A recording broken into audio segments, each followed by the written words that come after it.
Salut à tous, c'est Antoine, j'espère que vous allez tous très bien. Alors que s'est-il passé à la COP 28 ces derniers jours?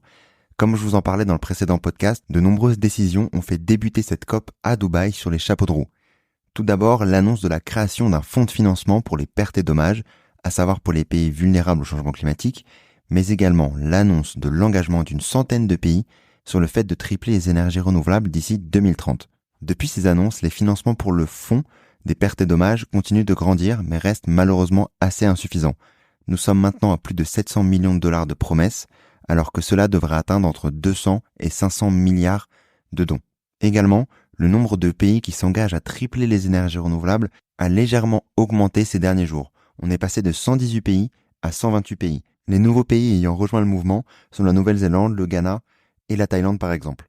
Malheureusement, il manque encore la Chine et la plupart des pays du Moyen-Orient qui sont bien entendu assez fortement réfractaires à ce type de décision. Mais plus globalement, les négociations ces derniers jours se sont surtout portées sur le texte le plus important d'entre eux, à savoir le bilan mondial.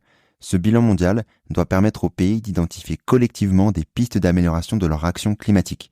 Tout s'est fait un peu en chambre close, mais la seconde version du texte sortie récemment mentionne encore les énergies fossiles dans le cadre d'une baisse ou d'un arrêt progressif de ces dernières. Ce sont du coup sur ces mots et sur les technologies de captation carbone, qui sont pourtant inefficaces comme j'en discutais avec Pierre Gibert, je vous mets le lien en description de l'épisode avec lui, que tout se joue.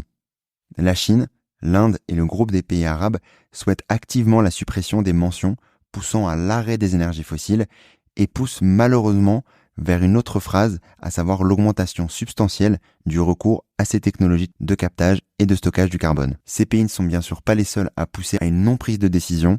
C'est également le cas des nombreux lobbyistes présents cette année à la COP 28. Ils sont historiquement très nombreux cette année, à savoir plus de 2400 représentants. Ces derniers jours ont donc été bien plus calmes, mais cela devrait bien entendu accélérer à partir de demain 8 décembre, car les ministres des différents pays vont revenir sur la COP pour pouvoir discuter notamment de ces premiers brouillons réalisés par les différentes parties prenantes. Donc on imagine de nombreuses discussions entre demain et la fin de la COP le 12 décembre, avec, on l'espère, de nombreuses bonnes nouvelles à vous annoncer dans quelques jours.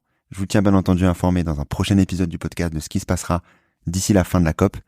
D'ici là, prenez soin de vous et n'oubliez pas, comprendre, c'est la première des actions. Salut!